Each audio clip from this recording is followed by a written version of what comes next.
Hello दोस्तों, स्वागत है एक बार फिर से आपका भारत एजुकेशन यूट्यूब चैनल पर। दोस्तों, मैं हूं विजय कुमार और आपको बिहार लाइब्रेरी भर्ती परीक्षा 2025 के बारे में आपको टॉपिक वाइज जो है मैं आपको बता रहा हूं। तो दोस्तों, इसमें जो है हमने पिछले वीडियो में आपको बताया था बिहार लाइब्रेरी भर्ती परीक्षा 2025 के दृष्टिकोण से जो पुस्तकालय विज्ञान के महत्वपूर्ण 5 सूत्र जो है उसके बारे में मैंने बात किया था और कुछ पॉइंट्स जो है उसमें शेष रह गया था। सो इस वीडियो में आपको बता रहा हूं। तो दोस्तों, बिहार लाइब्रेरी भर्ती 2025 की जो परीक्षा है इसमें यह टॉपिक जो है काफी महत्वपूर्ण होता है। तो आपको पता है कि पुस्तकालय विज्ञान के 5 सूत्र होते हैं और इस सूत्र को डॉक्टर एसा रंगनाथन साहब ने दिया था और इस पुस्तक को डॉक्टर एसा रंगनाथन के द्वारा लिखा गया।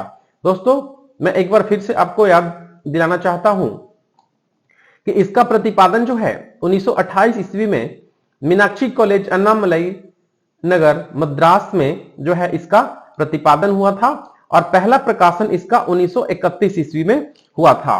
और दोस्तों, वह भी जो है माला के सहयोग से, MALA it means Madras library association के द्वारा इस पुस्तक को जो है प्रकाशित की गई थी। और दोस्तों, माला की स्थापना जो है 1928 ईस्वी में हुई थी और वह भी जो है डॉक्टर एसा रंगनाथन के द्वारा इसकी स्थापना हुई थी। दोस्तों, कई बार कमेंट्स आ चुका है कि सर आप लाइब्रेरियन का जो है आप कोर्स पूरा करवा देंगे, तो इसमें कोई डाउट नहीं है। मैं 110% दावे के साथ कह सकता हूं कि मैं आपको परीक्षा के पहले यानी नोटिफिकेशन के कुछ दिन बाद तक जो है हम आपको पूरा लाइब्रेरियन का कोर्स जो है कंप्लीट करवा देंगे और वह भी निःशुल्क। बहुत सारे स्टूडेंट ये भी कमेंट करते हैं कि सर हमको पीडीएफ चाहिए। तो दोस्तों, मैं बताना चाहता हूं कि यदि आपको पीडीएफ की आवश्यकता है, सबसे पहले तो आप हम जो बता रहे हैं उसे आप नोट्स बनाएं और जिन्हें नोट्स बनाने का इच्छा नहीं है वो पीडीएफ ले सकते हैं। तो दोस्तों, पीडीएफ का यहां पे कोई, हमने पहले ही बताया था कि हम पीडीएफ बेचने का कार्य नहीं करेंगे, लेकिन यदि किन्हीं को पीडीएफ की जरूरत है तो आप मेरे व्हाट्सएप नंबर पे आप जो है कमेंट करके नंबर ले लेंगे, मैं आपको नंबर दे दूंगा और उस नंबर पे आपको जो टाइपिंग का कॉस्ट रहता है उसको लेकर के और आपको जो है पीडीएफ हम प्रोवाइड करवा देंगे। तो फ्रेंड, इस वीडियो को देखने से पहले आप एक रजिस्टर और एक पेन जरूर लें ताकि इस नोट्स को आप खुद से बनाएं और जो नोट्स नहीं बनाना चाहते हैं वे हमसे संपर्क कर आप पीडीएफ आपको प्रोवाइड करा दिया जाएगा। तो फ्रेंड, हम चलते हैं माला यानी ये जो बुक्स है, ये 5 सूत्र है लाइब्रेरी ऑफ 5 जो लॉज है, इसका प्रतिपादन जो है 1928 ईस्वी में मीनाक्षी कॉलेज अन्नामलई नगर मद्रास में किया गया था और इसका पहला प्रकाशन 1931 ईस्वी में हुआ था। दोस्तों, आप वीडियो को स्किप ना करें, बिल्कुल अंत तक देखें तो आपको 5 लाइब्रेरी ऑफ साइंस जो है पुस्तकालय विज्ञान के 5 जो सूत्र हैं वह आपको बिल्कुल याद हो जाएगा। तो आप इसे स्किप ना करें और अंत तक हमारी बात को जरूर सुने कि मैं क्या कहता हूं 5 लाइब्रेरी के बारे में, 5 लॉज ऑफ लाइब्रेरी के बारे में। दोस्तों, यहां तक हमने पढ़ लिया था पिछले वीडियो में और यह भी जाना था कि फॉरवर्ड यानी प्रस्तावना इसका जो है पीएस शिव स्वामी अय्यर के द्वारा दिया गया था और इंट्रोडक्शन जो है वह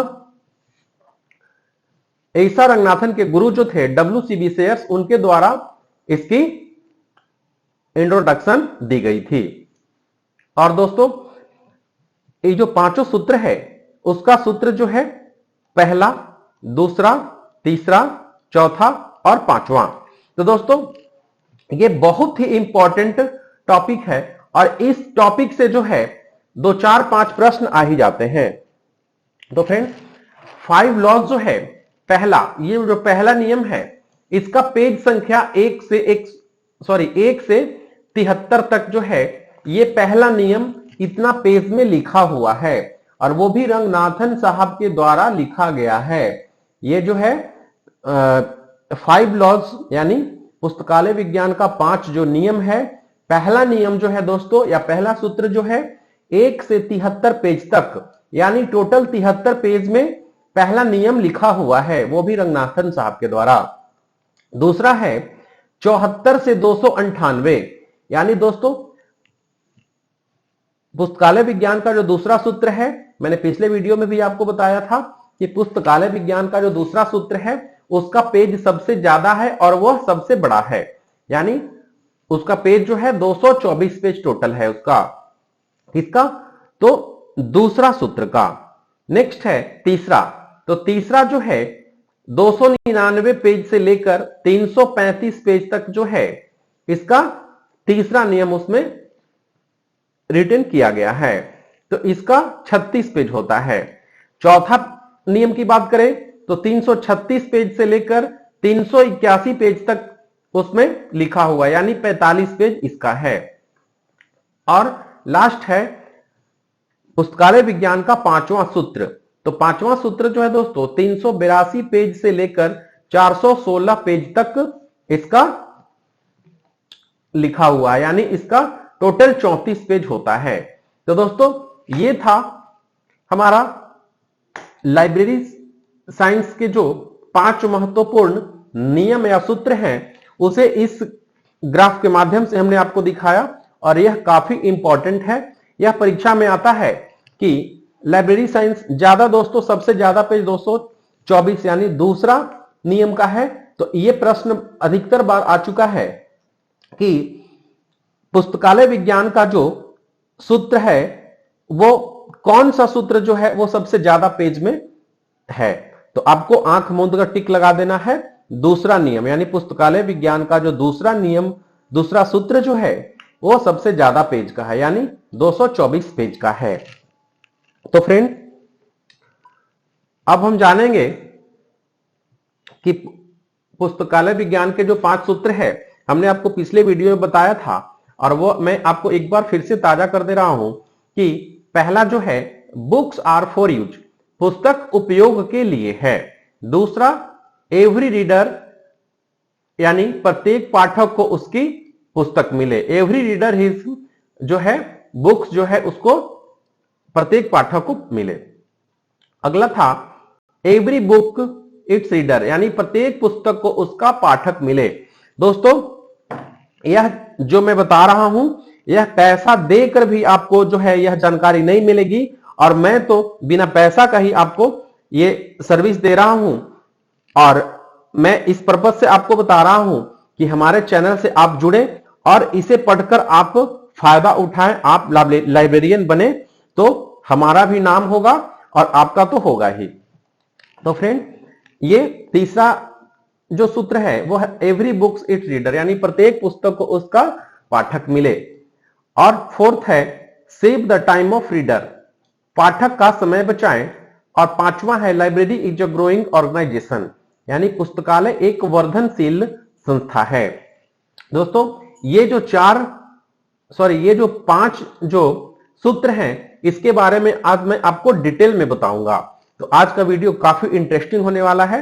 तो फ्रेंड हम आपसे चाहेंगे कि आप वीडियो को सबसे पहले एक लाइक करें, और यदि आप चैनल पर नए हैं तो सबसे पहले आप चैनल को सब्सक्राइब करें। तो दोस्तों जब आप चैनल को लाइक और सब्सक्राइब कीजिएगा तो हम आपसे काफी मोटिवेट होंगे, और आपके लिए हम चाहेंगे कि अगले जितने भी वीडियो बन रहे हैं सब में हम चाहेंगे कि इससे कुछ बेहतर आगे वाला में हो और उससे कुछ बेहतर आगे वाला में। इस तरह से यदि आप लाइक और चैनल को सब्सक्राइब करेंगे तो हम मोटिवेट होकर आपको और इससे अच्छा से अच्छा कंटेंट हम आपको दे पाएंगे। तो प्लीज आप चैनल को लाइक कीजिए और सब्सक्राइब कीजिए। तो फ्रेंड ये 5 जो आपके सूत्र हैं यानी 5 जो पुस्तकालय विज्ञान के नियम हैं इसको आज मैं आपको डिटेल में बताऊंगा। तो फ्रेंड ये आपको पता चल गया है ये सूत्र जो किनके द्वारा लिखा गया था, कब लिखा गया था और किसके सहयोग से लिखा गया था, इसके प्रस्तावक कौन थे और इसके भूमिका में कौन थे। यानी इंट्रोडक्शन इसका किसने लिखा था। तो ये सब आपको मैंने पिछले वीडियो में भी बता दिया है और इस वीडियो में भी आपको हमने सारा चीज बता दिया है। तो फ्रेंड अब हम चलते हैं पुस्तक उपयोग के लिए है, इसका हम एक्सप्लेन करेंगे कि पुस्तक उपयोग के लिए है।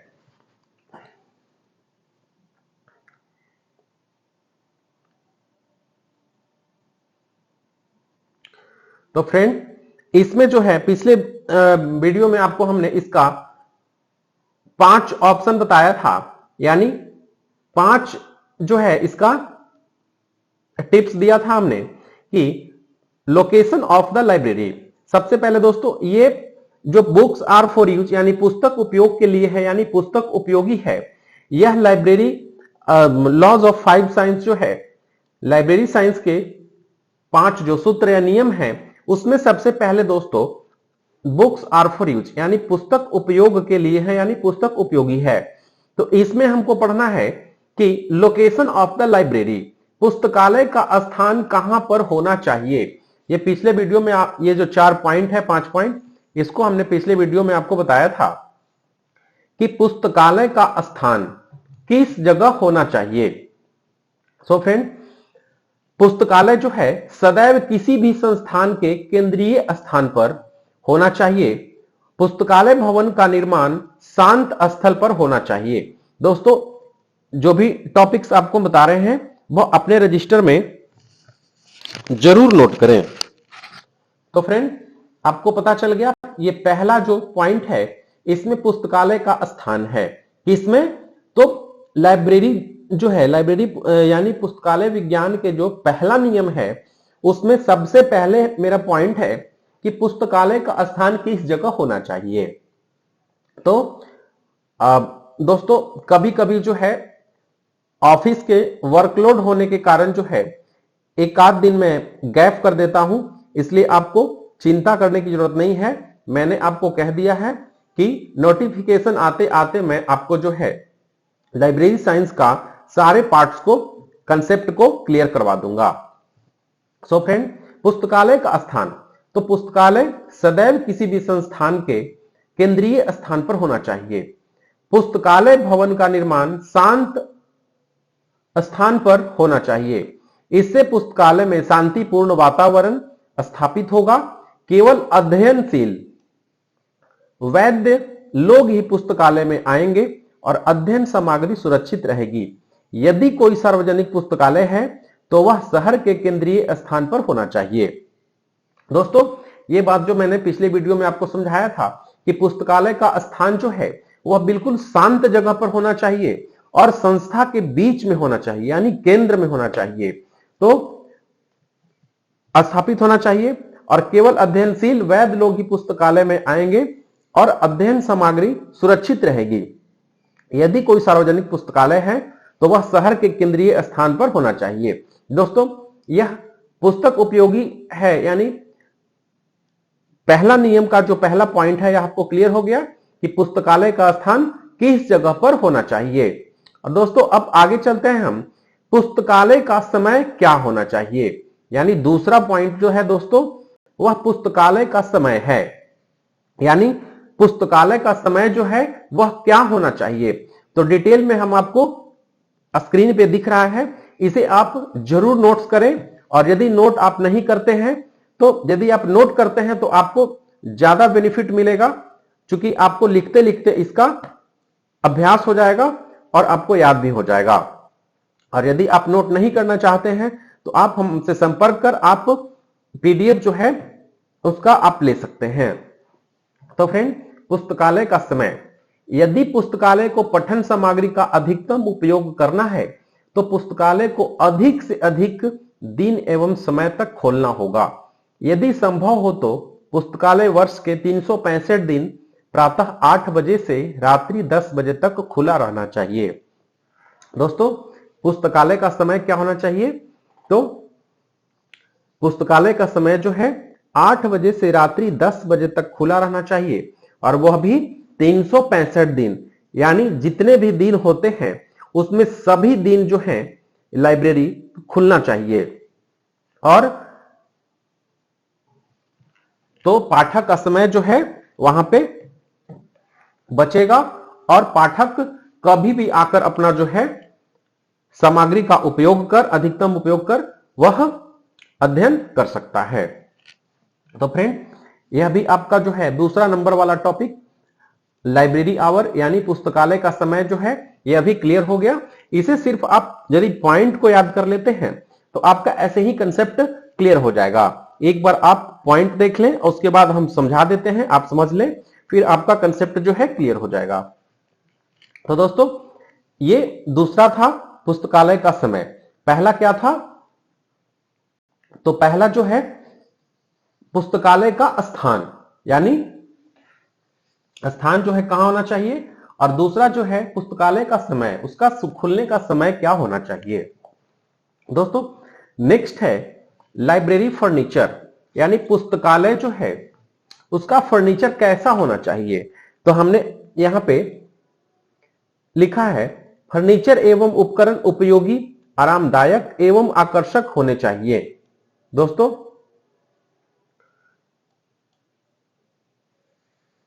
फर्नीचर एवं उपकरण उपयोगी, आरामदायक एवं आकर्षक होने चाहिए तथा भारतीय मानक संस्थान के मानकों के अनुरूप होना चाहिए। दोस्तों, फर्नीचर यानी कुर्सी टेबल जो है वह बिल्कुल आरामदायक और आकर्षक होने चाहिए तथा भारतीय मानक यानी गवर्नमेंट ऑफ इंडिया के जो मानक हैं उसके अनुरूप जो है वह फर्नीचर होना चाहिए।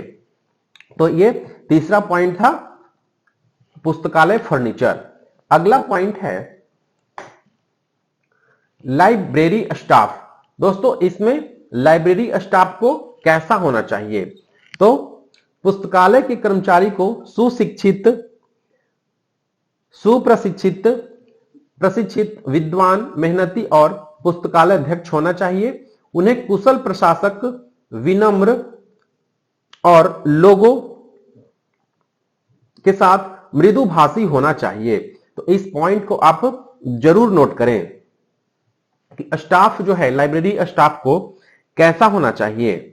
तो उसे बिल्कुल सुशिक्षित, प्रशिक्षित, विद्वान, मेहनती और पुस्तकालय अध्यक्ष होना चाहिए और वह लोगों के साथ जो है मृदु भाषा यानी मीठे वचन का जो है उसे उपयोग करना चाहिए। तो फ्रेंड, ये हो गया चौथा टॉपिक इसका। ये चौथा टॉपिक किसका है? तो ये पहले का है, यानी पुस्तकालय विज्ञान के प्रथम लॉ जो है यानी प्रथम नियम जो है ये उसका हम लोग टॉपिक पढ़ रहे हैं। आगे है नियम और विनिमय। नियम और विनिमय में ये लास्ट है, इसका पांचवी टॉपिक है। लॉज ऑफ लाइब्रेरी साइंस का पहला का नियम जो है उसमें 5 टॉपिक्स पढ़ना है। यानी जब आप टॉपिक्स को पढ़ लेंगे तो आपका ऐसे ही कंसेप्ट क्लियर हो जाएगा। क्योंकि नियम और विनिमय क्या है, तो पुस्तकालय के नियम ऐसे होने चाहिए जिससे पुस्तकों का आधिकारिक उपयोग हो सके, पाठकों को नियमानुसार सरकारी सुविधाएं प्रदान की जानी चाहिए एवं उन्हें अपने ग्रंथों के उपयोग में हस्तक्षेप नहीं करना चाहिए। दोस्तों, इसमें नियम और विनिमय क्या कहता है कि किसी भी लाइब्रेरी में हिंदू, मुस्लिम, सिख, ईसाई यानी कोई भी धर्म का आदमी उसमें जाता है। दोस्तों, कोई भी धर्म का आदमी उसमें जाता है और वह हिंदू है तो वह गीता पढ़ेगा, मुस्लिम है तो वह कुरान पढ़ेगा। इस तरह से उसमें नियम और विनिमय होना बहुत जरूरी है। क्योंकि लाइब्रेरी में अनेकों धर्म के लोग जाएंगे और अनेकों धर्म के पुस्तक वहां पे होंगे, तो उन्हें किसी भी ग्रंथ को पढ़ने में किसी भी पाठक को जो लाइब्रेरी के स्टाफ है उनके द्वारा हस्तक्षेप नहीं करना चाहिए या किसी के भी द्वारा जो है हस्तक्षेप नहीं करना चाहिए। तो ये था हमारा 5वां नियम। पहला लाइब्रेरी पुस्तकालय विज्ञान का जो पहला लॉ है उसका नियम था, इसमें सरकारी सुविधाएं प्रदान की जानी चाहिए, यानी सरकार द्वारा भी उसमें सुविधाएं प्राप्त करनी चाहिए और ग्रंथों के उपयोग में हस्तक्षेप नहीं करना चाहिए। तो दोस्तों, जो भी लोग देख रहे हैं इस चैनल को, सबसे पहले आप लाइक करें और चैनल को सब्सक्राइब करें। दोस्तों अब हम चलते हैं पुस्तकालय विज्ञान के दूसरे नियम के बारे में पढ़ेंगे।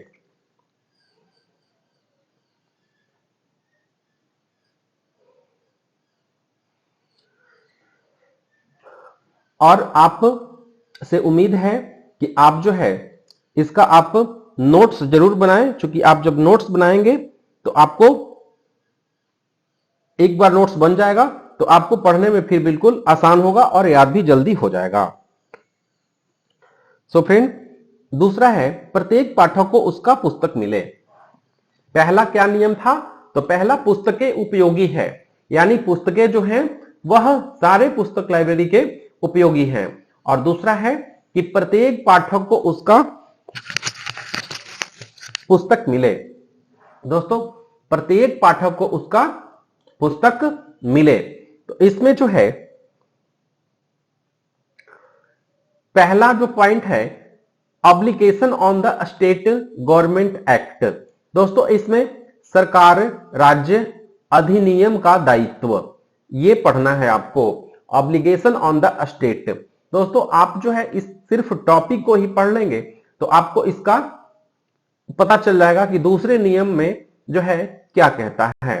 तो पहला obligation on the state government act, यानी सरकार राज्य अधिनियम का जो है इसमें दायित्व क्या है। तो दोस्तों इसमें जो है बुक्स फॉर ऑल, यानी प्रत्येक पाठक को उसका पुस्तक मिले, तो पहला है obligation on the state government act.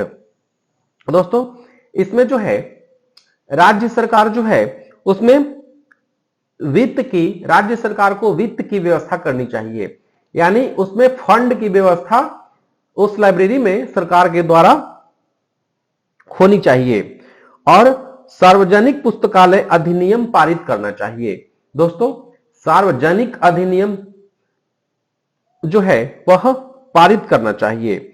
और पुस्तकालय समन्वयकरण अथवा पुस्तकालयों में तालमेल स्थापित करना चाहिए, यानी ऑब्लिगेशन ऑन द स्टेट जो है इसमें वित्त की व्यवस्था करना किसकी काम है? तो राज्य सरकार की। और सार्वजनिक पुस्तकालय अधिनियम यानी एक्ट जो है यह पारित करना चाहिए। और पुस्तकालय समन्वयकरण अथवा पुस्तकालयों में तालमेल स्थापित करना यह किसका दायित्व है? तो यह स्टेट गवर्नमेंट की दायित्व है। आगे है ऑब्लिगेशन ऑफ लाइब्रेरी अथॉरिटी। दोस्तों ऑब्लिगेशन ऑफ लाइब्रेरी अथॉरिटी यानी पुस्तकालय प्राधिकरण का दायित्व, पुस्तकालय प्राधिकरण दायित्व, यानी इसमें जो है पुस्तक का चयन, यहां पे पुस्तकालय नहीं होगा दोस्तों, यहां पे पुस्तक होगा, यानी पुस्तक का चयन। पुस्तकालय प्राधिकरण का दायित्व क्या बनता है? तो वह पुस्तक का चयन करे और वही पुस्तक का चयन करे जो पाठक जो है उसे चयन करता हो, वैसा ही पुस्तक का चयन करना है। और दूसरा है कर्मचारी चयन। दोस्तों कर्मचारी चयन जो है वह किसके द्वारा किया जाएगा? तो पुस्तकालय प्राधिकरण दायित्व जो है यह कर्मचारी की नियुक्ति करता है। और नेक्स्ट है ऑब्लिगेशन ऑफ लाइब्रेरी स्टाफ, यानी पुस्तकालय कर्मचारी का दायित्व। पुस्तकालय कर्मचारी का दायित्व क्या है कि वह उसे पुस्तकालय जो है पुस्तकालय का ज्ञान होना चाहिए और उसे एक अच्छा इंसान होना चाहिए, मतलब मृदुभाषी होना चाहिए और किसी से कुछ बोले ना वैसा होना चाहिए, मतलब पाठक के अनुरूप जो है उसे होना चाहिए। नेक्स्ट है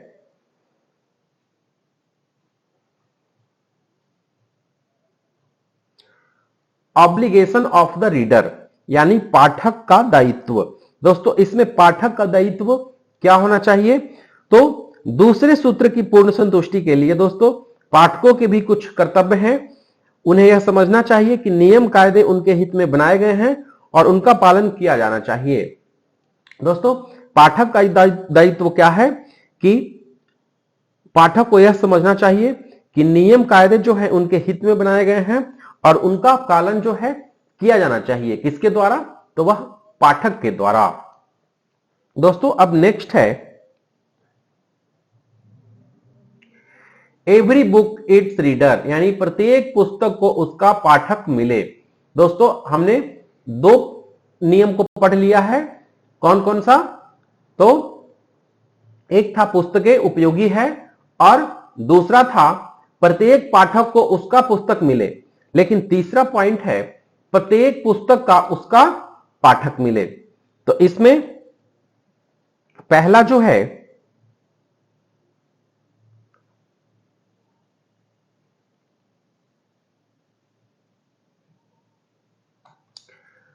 ओपन एक्सेस सिस्टम यानी मुक्त द्वार प्रणाली।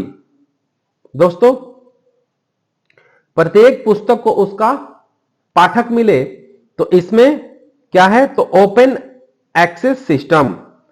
सबसे पहले दोस्तों इसमें होगा बुक सिलेक्शन यानी पुस्तक का चयन। यहां एक पॉइंट जो है छूटा हुआ है, यहां होगा बुक्स चयन यानी पुस्तक का चयन।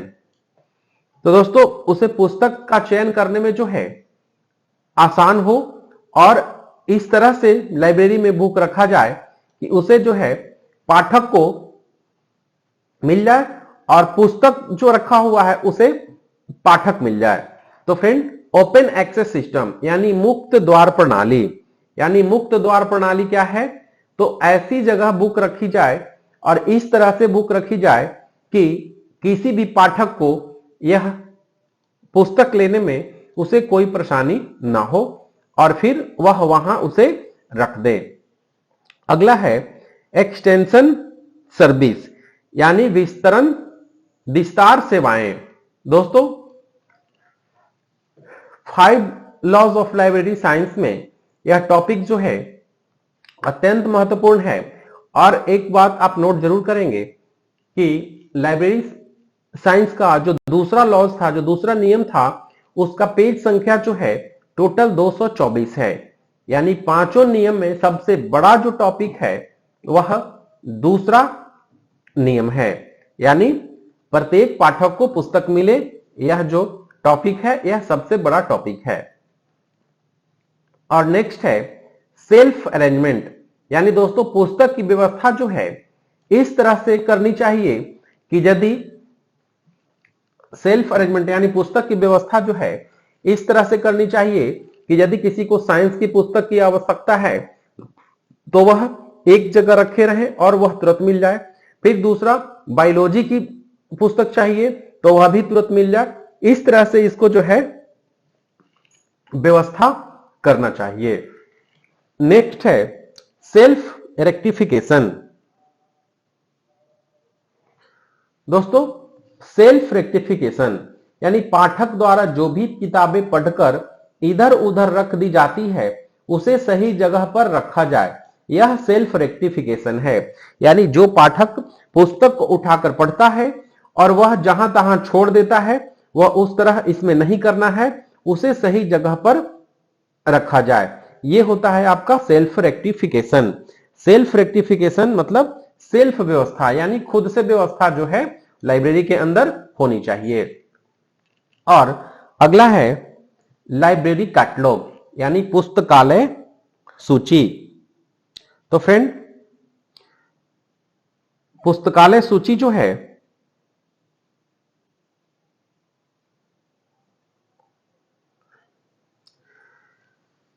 किसी भी पुस्तकालय में मौजूद सभी सामग्री की सूची होती है। इसमें किताबें, डीवीडी, पत्रिकाएं, कंप्यूटर, फाइलें, ग्राफिक्स वगैरह की जानकारी होती है। पाठक को पुस्तकालय में मौजूद सामग्री के बारे में जानकारी मिलती है। दोस्तों लाइब्रेरी कैटलॉग से बहुत सारी जो है सुविधा वह तुरंत मिल जाती है। यानी किसी भी पुस्तकालय में मौजूद सभी सामग्री की सूची होती है। इसमें किताबें, डीवीडी, पत्रिकाएं, कंप्यूटर, फाइलें, ग्राफिक्स वगैरह की जानकारी होती है। पाठक को पुस्तकालय में मौजूद सामग्री के बारे में जानकारी मिलती है। तो ये जब तक पुस्तकालय में लाइब्रेरी कैटलॉग नहीं रहेगा तो ये जानकारी जो है आपको नहीं मिल पाएगी। तो इसलिए लाइब्रेरी कैटलॉग यानी पुस्तकालय सूची होना पुस्तकालय में काफी महत्वपूर्ण हो जाता है। आगे है पुस्तकालय प्रचार यानी लाइब्रेरी पब्लिसिटी। दोस्तों इस नोट्स को आप जरूर अपने बुक कॉपी में नोट करें। लाइब्रेरी पब्लिसिटी यानी पुस्तकालय प्रचार। तो पुस्तकालय प्रचार क्या है दोस्तों? सामान्यतः आम जनता में पढ़ने के प्रति रुचि की कमी होती है, उन्हें किताबें पढ़ने के लिए प्रेरित करने की आवश्यकता है और पुस्तकालय की तुलना एक दुकान से करने जैसी है। जिस प्रकार दोस्तों प्रचार आधुनिक व्यवसाय का एक कुशल साधन है, उसी तरह जो है दोस्तों पुस्तकालय प्रचार जो है यह काफी महत्वपूर्ण है। दोस्तों जब एक आप दुकान ओपन करते हैं, किसी भी चीज का दुकान ओपन करते हैं, तो वह दुकान कैसे आगे चल के ग्रोथ करता है? जब उसका प्रचार हो तभी वह दुकान जो है ग्रोथ करता है। इसलिए दोस्तों पुस्तकालय का प्रचार होना अत्यंत ही आवश्यक होता है। आगे है लाइब्रेरी सिलेक्शन। दोस्तों लाइब्रेरी सिलेक्शन यानी पुस्तकालय का चयन। तो पुस्तकालय का चयन हम कैसे करेंगे?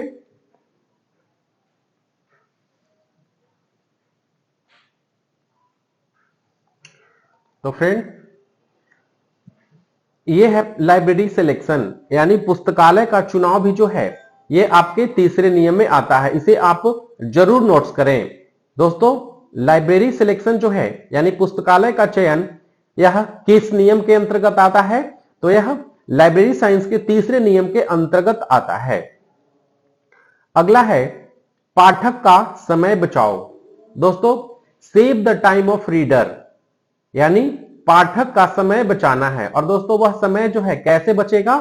तो सबसे पहले लाइब्रेरी में जो है पुस्तकें जो है वह वर्गीकरण करके रखा गया हो, यानी जब तक वह वर्गीकरण मतलब होता है क्लासिफिकेशन, जब तक क्लासिफिकेशन किया हुआ बुक्स नहीं रहेगा तब तक पाठक का समय नहीं बचेगा। इसमें होगा क्या कि जब कोई पाठक आएगा तो उसका समय जो है बुक को खोजने में ही समय चला जाएगा। इसलिए पाठक का वर्गीकरण है यानी वर्गीकरण भी जो है इसका रंगनाथन साहब के द्वारा इसका भी जो है व्याख्या की गई है। एक क्लासिफिकेशन का जो है अलग से चैप्टर है, उसको हम बताएंगे आपको। तो इसमें फिलहाल यही देखना है हमें कि पाठक का समय कैसे बचेगा। तो उसका क्लासिफिकेशन होना चाहिए यानी वर्गीकरण होना चाहिए, तभी पाठक का जो है समय बचेगा। वर्गीकरण मीन्स पुस्तक जो है अलग अलग कैटेगरी में रखा होना चाहिए और तभी पाठक को जल्दी मिलेगा और उसका समय बचेगा। नेक्स्ट है कैटलॉगिंग। दोस्तों पुस्तक का सूचीकरण होना काफी महत्वपूर्ण है। जब तक सूचीकरण नहीं होगा तब तक जो है वह पाठक को पुस्तक मिलेगा नहीं, इसलिए कैटलॉगिंग अत्यंत ही आवश्यक है। आगे है गाइड्स यानी मार्गदर्शिका। दोस्तों पुस्तकालय में एक मार्गदर्शिका होना चाहिए कि कौन सी पुस्तक जो है वह कहां पे है और किस नाम से है, यह गाइड्स के यानी मार्गदर्शिका के माध्यम से ही पता चलेगा। और नेक्स्ट है चार्जिंग सर्विस। दोस्तों चार्जिंग सर्विस में क्या है?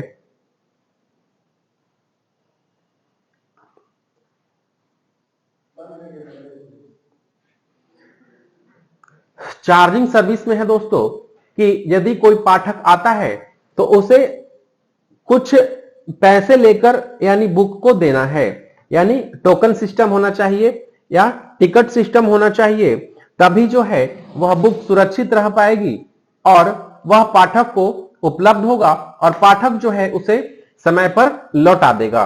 तो चार्जिंग सिस्टम होना काफी महत्वपूर्ण है।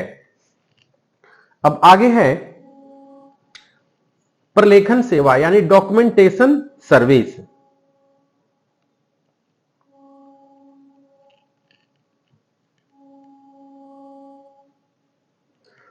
दोस्तों डॉक्यूमेंट प्रलेखन सेवा जो है वह सभी पुस्तकों के ऊपर जो है वह प्रलेखन सेवा रहना यानी प्रलेख उसका रहना बहुत जरूरी है। क्योंकि प्रलेख नहीं रहेगा तो वह पुस्तक जो है मिलेगी नहीं, इसलिए इसे होना अत्यंत ही आवश्यक है।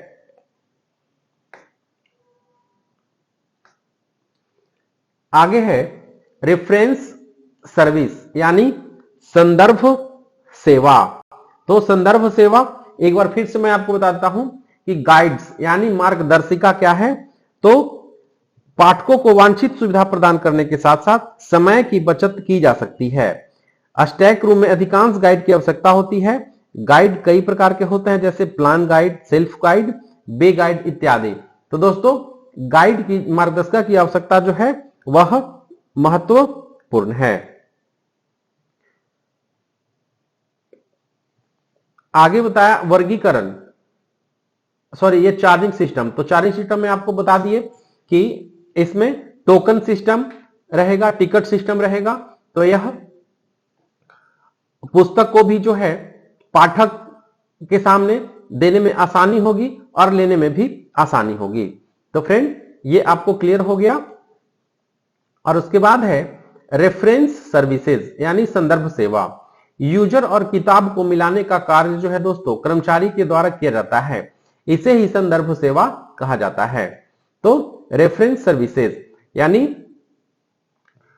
पाठक का समय बचाव में यह 5 टॉपिक पढ़ना है: वर्गीकरण, सूचीकरण, मार्गदर्शिका, चार्जिंग सर्विस, डॉक्यूमेंटेशन सर्विस यानी प्रलेखन सेवा और रेफरेंस सर्विस यानी संदर्भ सेवा।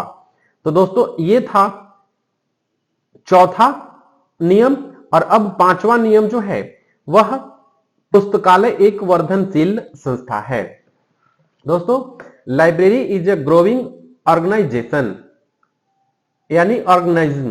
पुस्तकालय एक वर्धनशील संस्था है।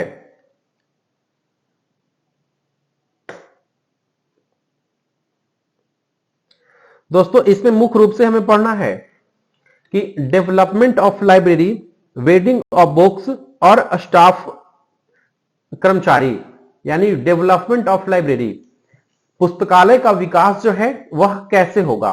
तो सबसे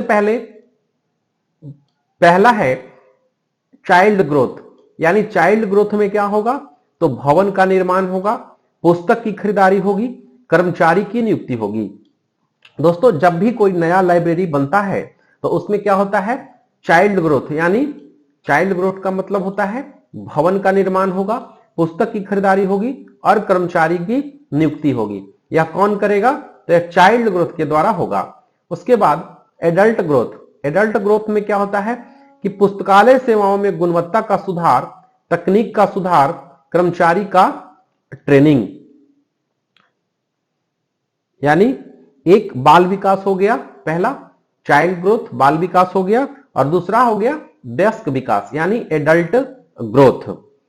और तो इसमें पता चल गया आपको कि चाइल्ड ग्रोथ में क्या होगा और एडल्ट ग्रोथ में क्या होगा। अब है wedding out of the books यानी किताबों की छटाई करना। दोस्तों कई बार ऐसा देखा जाता है कि एक वर्ष के अंदर कई किताब को पुस्तकालय में उसका पाठक नहीं मिलता है और वह किताब वहीं पड़ी रहती है। तो उस किताब के जगह पर दूसरी किताब को रखना और जरूरत पड़ने पर उस किताब के प्रति पाठक का ध्यानाकर्षण करवाना जो है, यह किताबों की छिटाई यानी छटाई करना है। तो फ्रेंड यह बात आपको क्लियर हो गई। पुस्तकालय एक वर्धनशील संस्था है।